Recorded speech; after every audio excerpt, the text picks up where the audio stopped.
another candle and a straw wrapper. It has no electronics in it, that's just merely to hold it in place as that dries. Yeah. So okay, collected enough of its wax, I'm like, okay.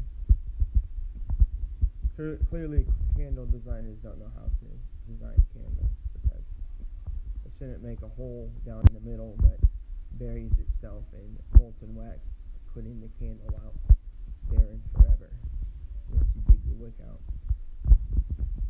It's kind of stupid.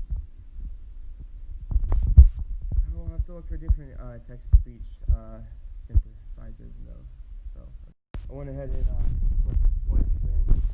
Yeah, unfortunately, as I said, this one is burning itself out. So first, so I don't freaking burn and cut myself at the same time, do that.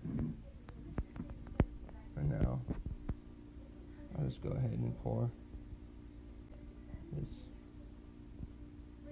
in here, as high as it'll go. And then I'll just trim the wick. Yeah, this candle sucks. I'm going to use it for my wax robot or whatever. Yeah, those flakes kept it intact. I'll just leave that. Throw this away. It's hot as crap. Then I'll get working on more builds. Hopefully Unity is re-downloaded. Hate updates.